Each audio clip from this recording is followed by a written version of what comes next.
اسرائیل کا آلات شہر پورا تباہ ہونے سے بال بال بچ گیا۔ چند سیکنڈ میزائل نہ رکتا تو اسرائیل کا شہر کھنڈر بن جاتا اور یہ تاریخ کا سب سے بڑا تباہ کن واقعہ ہوتا۔ امریکہ کا کہنا ہے کہ ہم اسرائیل کو نہیں بچا سکیں گے، ہزاروں امریکی فوجی مارے جائیں گے، امریکہ تباہ و برباد ہو جائے گا، ایران اسرائیل کے کئی شہر تباہ کر دے گا، امریکی کرنل نے دنیا کے سامنے سچ بول دیا۔ ناظرین، حماس نے رات گئے اسرائیل کو ہلا کر رکھ دیا ہے اور اتنی زبردست کارروائی کی ہے کہ پوری دنیا میں اسرائیل کی جانب سے کیے جانے والے پروپیگنڈے کا نہ صرف خاتمہ ہو گیا ہے بلکہ وہ پوری دنیا جو کہ حماس کے خلاف اسرائیل کی ہاں میں ہاں ملا رہی تھی، اب یہ اسرائیل کے خلاف کھڑی ہو گئی ہے۔ یہ سب کچھ کیسے ہوا، اس کی تفصیلات آگے چل کر آپ کو بتائیں گے۔ شام کی جانب سے اسرائیل پر 5 راکٹ فائر کیے گئے ہیں اور 5 کے 5 فائر کیے گئے راکٹ مس ہوئے ہیں، جس کو اسرائیل انٹرسپٹ نہیں کر پایا۔ ناظرین، جو خبر اسرائیل اور ان کے میڈیا نے بریک کی ہے وہ اتنی خوفناک ہے کہ آپ اندازہ نہیں کر سکتے۔ آپ کی سکرین پر جو اس وقت مناظر چل رہے ہیں یہ اصل میں اسرائیل کا ایک شہر ہے آلات۔ یہ اتنا خوبصورت ہے کہ اس کی جتنی تعریف کی جائے کم ہے۔ ظاہری سی بات ہے کہ فلسطین ہے ہی بہت خوبصورت، جس پر قبضہ کر کے یہودیوں نے یہ بنایا ہے۔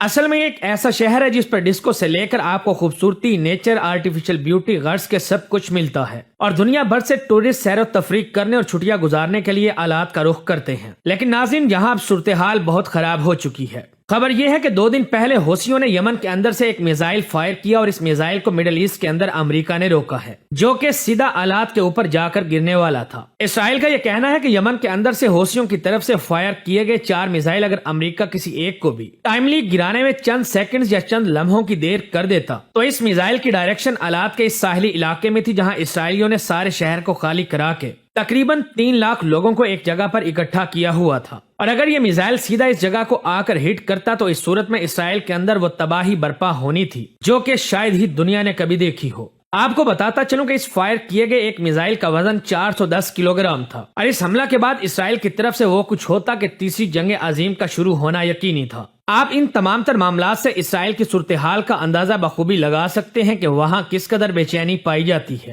اور یہی بات امریکہ کے کرنل نے آ کر کہی ہے کہ اگر یہ سب کچھ ہو جاتا تو صورتحال کس قدر خراب ہوتی اس کا اندازہ نہیں لگایا جا سکتا۔ اس کے بعد اسرائیل کی طرف سے تباہ کن بمباری ہونی تھی اور پھر ایران، حماس اور حزب اللہ نے اسرائیل پر چڑھ دوڑنا تھا، جس کے بعد تیسری جنگ عظیم شروع ہو جاتی۔ ناظرین، آپ کو بتاتا چلوں کہ اسرائیل خود بے حد ٹینشن کا شکار ہے اور یہ جانتا ہے کہ ضروری نہیں کہ آپ ہر میزائل کو روک سکیں۔ مثال کے طور پر جب بہت زیادہ میزائل فائر کیے جاتے ہیں تو ان میں سے کئی مس ہو جاتے ہیں، جیسا کہ آئرن ڈوم نے زیادہ تر میزائلوں کو تو روکا لیکن پھر بھی کچھ میزائل مس ہو گئے جو کہ اسرائیل کے اندر آ کر گرے۔ آپ کو بتاتا چلوں کہ حماس کے پاس موجود میزائلوں کی تعداد 1,30,000 ہے اور حماس کے پاس جو میزائل ہیں اس کی جو ٹیکنالوجی ہے اس کی بیک پر ایران کھڑا ہے۔ جب انہوں نے ہزاروں میزائل اکٹھے فائر کرنے ہیں تو اسرائیل اور امریکہ دونوں مل کر بھی ان کو روک نہیں سکیں گے۔ تو یہی بات امریکی جنرل نے کی کہ اگر ایران کے ساتھ اس صورتحال میں ہماری جنگ شروع ہوئی تو ہمارے فوجی اڈوں پر حملے کیے جائیں گے اور ایرانی میزائل اسرائیل کے حیفا، آلات اور تل ابیب شہر کو اڑا کر رکھ دیں گے،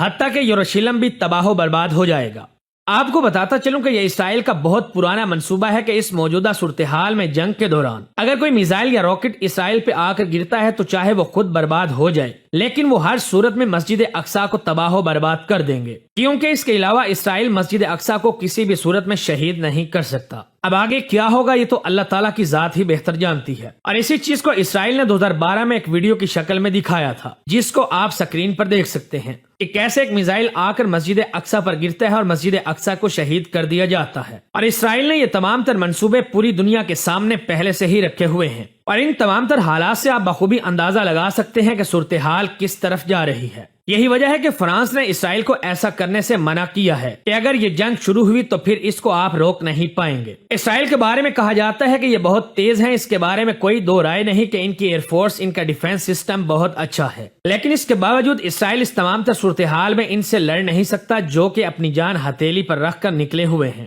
تو ایک بات تو طے ہے کہ اس جنگ نے ساری دنیا کو اپنی لپیٹ میں لینا ہے۔ یہی وجہ ہے کہ تمام ممالک، امریکہ، قطر، فرانس، سعودی عرب، حتیٰ کہ چائنا اور روس، یہ سب نیتن یاہو کو یہی کہہ رہے ہیں کہ ٹیبل ٹاک کی جائے اور اس مسئلے کا حل نکالا جائے، جبکہ اسرائیل مزید ہے کہ اس نے فلسطین کی سرزمین کو ہر صورت میں حاصل کرنا ہے۔ دوسری جانب ایرانی وزیر دفاع کی جانب سے بھی دھمکی دی گئی ہے جس میں کہا گیا ہے کہ اگر اسرائیل نے امریکی ایما پر کوئی ایڈونچر کرنے کی کوشش کی تو یاد رکھیے گا کہ آپ کو دنیا کی تاریخ کا سب سے بڑا نقصان اٹھانا پڑے گا۔ ناظرین، اس وقت صورتحال یہ ہے کہ حماس اور حزب اللہ کی جانب سے رات گئے کچھ حملے کیے گئے ہیں جس میں اسرائیلی فوجی چھاونیوں کو تباہ کیا گیا ہے اور تل ابیب پر بھی اٹیک کیے گئے ہیں۔ القسام بریگیڈ کے جنگجوؤں نے اعلان کیا ہے کہ اب جو حملہ ہوگا وہ ایک طرف سے نہیں بلکہ چاروں طرف سے ہوگا، لہٰذا اس سے پہلے کہ یہ سب کچھ ہم شروع کریں، اسرائیل غزہ کی آبادیوں، ہاسپٹل، سکولوں اور پناہ گاہوں پر حملے کرنے بند کر دے۔ لیکن اس سب کے باوجود اسرائیل کی طرف سے یہ حملے کرنے کا سلسلہ جاری ہے۔ آج کی ویڈیو میں بس اتنا ہی، ملتے ہیں اگلی ویڈیو میں، تب تک اپنا اور اپنے پیاروں کا خاص خیال رکھیں۔